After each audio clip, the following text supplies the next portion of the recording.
Ladies and gentlemen, let me talk to you about something real, something that hides in plain sight, something that smiles in the mirror, shakes your hand, and still walks away with your peace. I'm talking about the narcissists. Not just the loud, flashy kind, but the quiet ones too. The ones who wear charm like a mask and pride like a crown. Now you may wonder what breaks a narcissist, what really shakes the ground beneath their feet. Let me tell you something. There are 4 things they never get over, not because they're weak, but because their ego is a glass house and truth is a stone that never misses. A narcissist is driven not by love, empathy, or understanding, but by power. Power over how they're seen, power over what you feel, power over the choices you make, even when you don't realize it. Control isn't just something they enjoy, it's the fuel that runs their entire personality. The moment they feel that power slipping away even slightly, the foundation beneath their self-image begins to crack. Because at the core of a narcissist identity is the belief that they are superior, exceptional, and entitled to lead or dominate those around them. And that belief is only sustained if they maintain control over the narrative, over you, and over the environment they operate in. For a narcissist, control manifests in different forms. In relationships, it might look like emotional manipulation, guilt-tripping, gaslighting, isolating you from friends or family, or constantly shifting the goalposts so that you never feel secure. In professional settings, it might look like micromanagement, backhanded praise, strategic sabotage of others, or taking credit for accomplishments they didn't earn. In social settings, it can appear as carefully calculated charm used to win admiration and influence people's perceptions. All of this is calculated. All of it is intentional because to lose control is to be vulnerable. And vulnerability to a narcissist is the same as weakness. It's intolerable. When a narcissist begins to feel their grip loosening, whether in a personal relationship, at work, or in any area where they've established dominance, their response is immediate and intense. They might become angry, vindictive, or even panicked. This is not because they care in the way healthy individuals do. It's because their identity is threatened. They have no internal sense of security or grounded self-worth. Everything about them is externalized. What they have, how people see them, how much influence they can exert. Without that control, they don't know who they are. The loss of control often triggers what psychologists call a narcissistic injury, a deep psychological wound to their ego. This injury creates a spiral of rage, defensiveness, and self-protective behavior that can look erratic or explosive to outsiders. If they sense they are losing power in a relationship, they may double down on manipulation, escalating efforts to confuse or destabilize the other person. They might use triangulation, pitting people against each other to regain dominance. They may suddenly switch between excessive praise and cruel devaluation to create chaos and pull emotional strings. Their goal isn't resolution, it's reinstating control. If they're losing control in a public or professional space, they might lash out, shift blame, or start spreading rumors. They often can't admit fault or take accountability because doing so would mean acknowledging they're not perfect. And that's unbearable for them. Instead, they'll try to destroy the credibility of anyone who threatens their power. This isn't just damage control, it's survival. What makes the loss of control particularly devastating for narcissists is that it exposes the truth they're trying so desperately to avoid. They're not in charge of everything, and they're not invincible. Their entire worldview is built on illusions. Illusions of importance, perfection, superiority. When someone walks away from them, when a team refuses to follow them, when a partner stops reacting to their emotional tactics, when the people around them start seeing through their act, that illusion begins to break. And narcissists don't have the emotional tools to cope with that kind of collapse. You might notice a narcissist trying to reassert control through hoovering. They may suddenly become charming again, offering apologies or pretending to be vulnerable, but it's not about change. It's about strategy. They're testing to see if they still have access to your emotions, your time, your loyalty.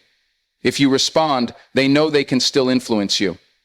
If you don't, that silence cuts deep. Not because they love you, but because you've taken away their weapon, your emotional response. The scariest part for a narcissist is realizing they can no longer shape your reality, that their words no longer manipulate you, that their approval or rejection no longer affects your self-worth. That's when the panic sets in. That's when they begin unraveling. Their sense of superiority only works if you believe in it too. Once you stop participating in the game ends, and without the game they have nothing left. Even small losses of control can send a narcissist spiraling. A friend not texting back quickly, a partner setting a boundary, a child asserting independence, a colleague refusing to be intimidated. These moments might seem minor to most people, but to a narcissist they're significant threats, because each one chips away at their illusion of being in charge, and they never forget the people or situations that made them feel powerless. They carry those moments like quiet resentments, always searching for a way to reassert control, even if it takes years. Ultimately, the loss of control doesn't just damage a narcissist's ego, it shatters the entire framework of their self-worth. It shows them that they are not the center of every universe, and that other people have power, agency, and the right to choose. And that's the one truth they can never truly accept. Narcissists live for the image. Everything they do, say, and present to the world is calculated to protect, elevate, or exaggerate that image. They build a false self that appears confident, charming, successful, admirable, and even generous on the surface. But that self is hollow. It's not built on truth, but on perception. Their entire sense of worth depends on how others see them. They need to be admired, envied, respected, and seen as above others. That's why public humiliation or exposure hits them harder than almost anything else. It doesn't just embarrass them, it strips away the mask they've worked so hard to keep in place. And what's underneath that mask isn't strength or self-awareness. It's fear, insecurity, and shame. They don't want anyone to see. When a narcissist is exposed, whether for lying, cheating, manipulating, abusing, failing, or pretending to be something they're not, it delivers a direct blow to the core of their false identity. Because they don't just fear failure or wrongdoing, they fear being caught. Their entire life revolves around the avoidance of accountability. They are often skilled at deception, always ready with an excuse or deflection, always positioning themselves as either the victim or the hero. They manipulate stories to protect their image, and they surround themselves with people who support or enable their version of reality. So when that version collapses in public, when the truth can no longer be hidden, it's not just a personal embarrassment, it's a psychological collapse. The narcissist's relationship with shame is very different from that of a healthy individual. Most people can feel shame, reflect on it, apologize, and use it to grow. So they work their whole lives to avoid it. That's why exposure feels like a kind of death. It leaves them emotionally naked, no longer able to control how they're seen, no longer able to hide their flaws behind charisma, success, or lies. It confirms the thing they fear most, that they are not who they pretend to be, and worse, that others now know it. This exposure doesn't even need to be dramatic. It can be as simple as someone calling out a lie in front of others, or evidence surfacing that contradicts their story, or an ex-partner sharing the reality of what it was like to be with them. It could be a coworker refusing to let them take credit, or a friend revealing a pattern of manipulation. Even a comment on social media that draws attention to their inconsistencies can shake them, because what truly breaks them isn't just the event itself, it's the loss of control over their narrative. And once that narrative begins to unravel in the public eye, they find it nearly impossible to rebuild it the same way again.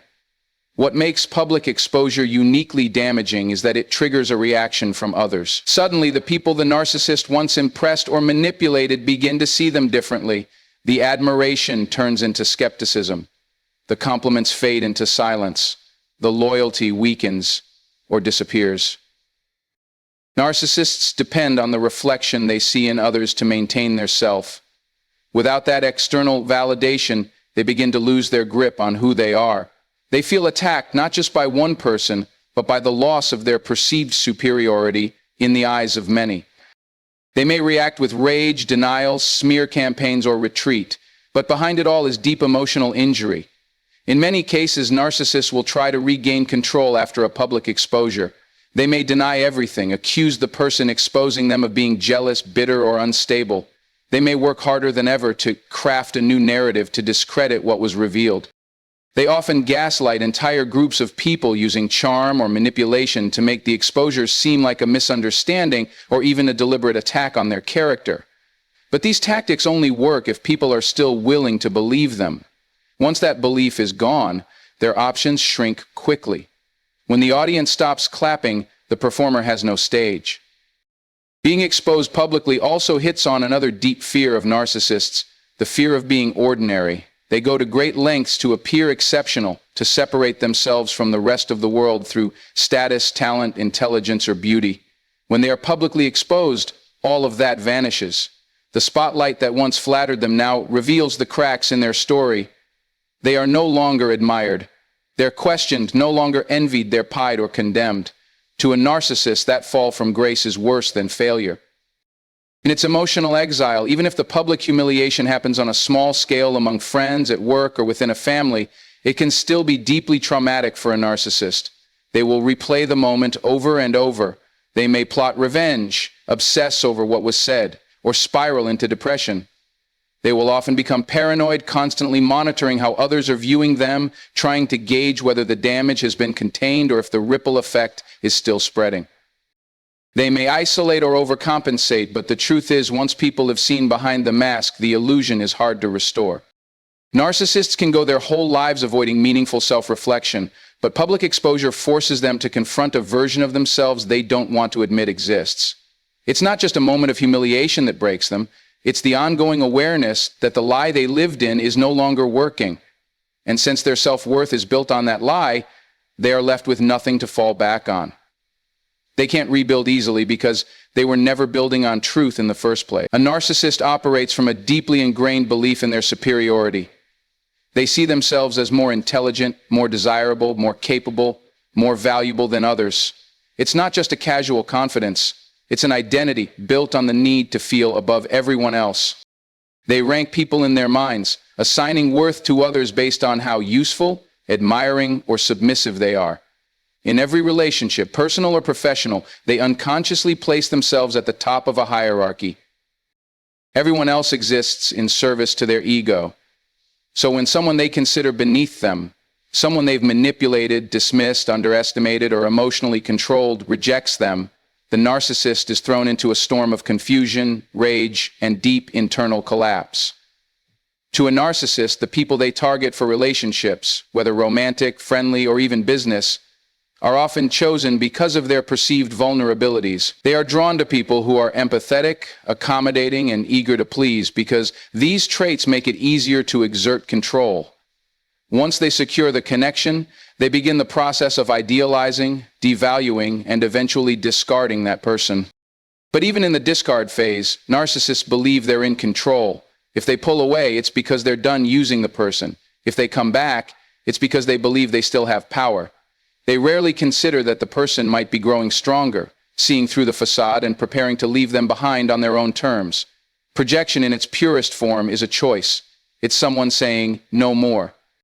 And when that no more comes from a person the narcissist once believed they had complete control over, it destabilizes their self-perception. It's not just hurtful, it's unthinkable. They cannot comprehend how someone they deemed unworthy of power could dare to take power back. This isn't just a loss of control, it's a direct challenge to their belief system. The narcissist views this act as an insult, a betrayal, a violation of their imagined status. The person who was once beneath them suddenly becomes the source of a wound they can't ignore. What makes it even more destructive is the shame that follows. Narcissists don't process shame like emotionally healthy people do. They don't look at their actions and feel guilt or remorse. Instead, they feel exposed, diminished, and threatened. They interpret rejection not as a reflection of their behavior, but as an attack on their identity. If someone they saw as inferior dares to walk away or set a boundary, the narcissist doesn't think, maybe I treated them poorly. Instead, they think, how dare they? That question haunts them. It gnaws at the walls of the false self they built. They wonder how they lost control, why their usual tactics didn't work, and how they failed to predict this outcome. This kind of rejection can become an obsession for the narcissist. They replay conversations, search for cracks in the interaction, and may even stalk or monitor the person to see if they're suffering without them. If the person who rejected them appears happy, successful, or at peace, the narcissist feels another level of pain, envy. They cannot stand to see someone they dismiss not only surviving but thriving without them. That's a narrative they can't accept because in the narcissist's mind, they are the prize. They are the one who gives meaning and status to others. So if someone leaves them and seems better off for it, it creates a dissonance too great to bear. In some cases, narcissists attempt to hoover their way back in. They may reappear with apologies, false vulnerability, or a sudden interest in reconciliation. But this isn't about love or accountability. It's about restoring power. They want to flip the story. If they can get the person to come back, they feel like they've erased the rejection. They'll often play the role of the victim, suggesting they were misunderstood or unfairly treated. They might compliment the person or appeal to shared memories, but beneath the surface, they're watching for signs of submission, waiting to see if the person will return to the old dynamic. If the individual holds the boundary, resists contact, or speaks the truth without fear, it reinforces the original injury, and the narcissist retreats into rage, depression, or silent resentment. The rejection from someone they deem inferior also affects how they relate to others afterward. They may become more controlling in future relationships, more paranoid, more emotionally distant, or they may overcompensate by chasing validation from people they believe are worthy of admiration, those with status, beauty, power. But no matter how far they go or how many new people they charm, the sting of being rejected by someone they once devalued lingered. It lives in their memory like a crack they can't repair. It reminds them that no matter how high they place themselves in their own mind, others are still capable of choosing freedom. Narcissists don't expect resistance from the people they belittled or manipulated. They believe their psychological grip is unbreakable. That's why when someone walks away, not in anger, not in desperation, but in peace, it shakes the narcissist's entire sense of superiority. It's one thing to lose someone they admire, but to be discarded by someone they never thought mattered, that undermines the entire illusion. It forces them to realize they misjudged a person, and worse, that the person saw through them. And nothing breaks a narcissist quite like being seen for what they are and left. Anyway, there is nothing more unsettling to a narcissist than being ignored. To most people, being overlooked can be mildly frustrating or disappointing, but to a narcissist, it is a deep existential blow. So their entire personality is structured around being seen, admired, validated, and most importantly, emotionally relevant. They crave attention the way the body craves oxygen. They don't just enjoy being noticed, they require it to feel like they exist. Every word they say, every calculated gesture, every choice of clothing, every accomplishment they exaggerate is a performance for the audience they expect to applaud. So when that audience goes silent, when people stop reacting, when the spotlight turns elsewhere, a narcissist begins to unravel. Being ignored is not just a lack of attention, it's a refusal to feed their ego. It's someone looking right through them and seeing nothing special. It's someone hearing their words and not rushing to validate them. It's someone knowing their manipulative patterns and choosing not to respond. That kind of indifference hits harder than criticism. Harder than confrontation, because criticism at least acknowledges their presence. Silence, on the other hand, strips away their sense of importance. It tells them they are no longer central in someone's world. It says they are not needed, not remembered, not significant. And that message cuts deeper than any insult could. When a narcissist is ignored by someone who used to react to them, someone who once argued, cried, chased, explained, begged, or tried to please them, it's especially painful. It reminds them that their influence is gone. Narcissists don't see relationships in terms of love and trust. They see them in terms of control and supply. If they can get a reaction out of you, positive or negative, they feel powerful. They know they can shape your emotions. But once that emotional bond is severed, once you stop responding to their bait, it's like turning off the oxygen valve to their ego. The silence becomes louder than anything they've ever heard. This is why narcissists often escalate their behavior when they start being ignored. They might reach out with love bombing, sudden apologies, or dramatic gestures meant to pull you back into their web. If that fails, they might swing to rage, insults, or threats. Their goal is the same in both cases. Provoke a reaction. They don't care if you're angry, heartbroken, or confused. Those emotions still center them in your world. But true indifference, when you simply stop caring, stops explaining, stop trying to be understood. And that's when they panic. That's when the structure of their control begins to collapse. Being made irrelevant is even more devastating because it removes the narcissist's imagined uniqueness. In their mind, They're irreplaceable.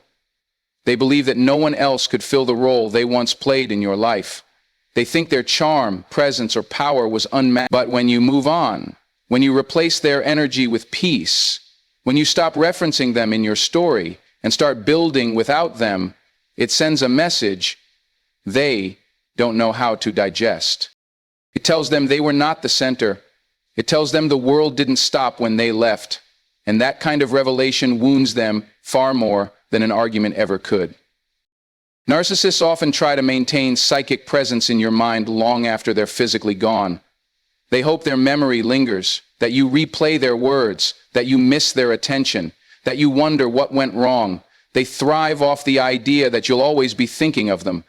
But when your silence becomes consistent, when your energy is redirected, when your life improves without their interference, they feel the absence of their reflection in your eye, and because they see themselves through others, that absence becomes an identity crisis. If no one is watching them, praising them, fearing them, or chasing them, they begin to feel like they are nothing at all. Even in public or professional life, being overlooked can destroy a narcissist's self-image. If they speak and no one listens, if they enter a room and aren't greeted with admiration, if others are praised instead of them, it stirs a deep resentment. They feel erased, not just unseen, but invalidated. Their entire sense of self depends on external validation, and without it, they are left with the reality they've been running from, that their worth is not inherent and their persona is not as magnetic as they believe. That realization often leads to bitterness, paranoia, or desperation. They might change tactics, reinvent their image, or try to steal attention through drama or exaggeration.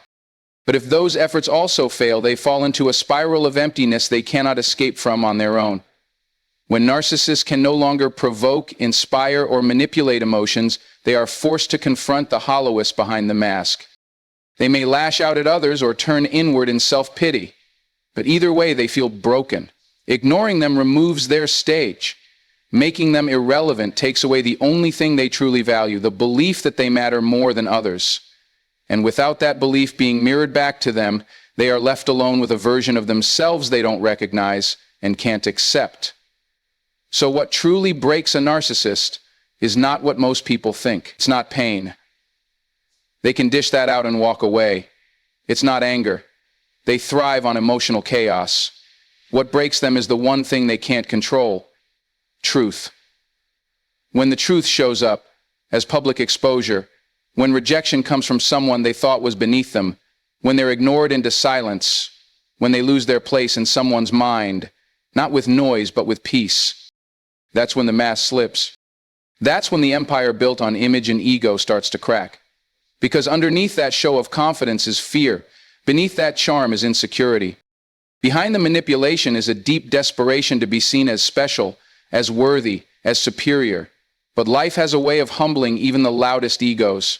And when those four things hit, a mirror with no filters, a stage with no applause, a person walking away without looking back, in a world that keeps turning without them, that's when the narcissist breaks quietly, deep, permanently. You want to break a narcissist.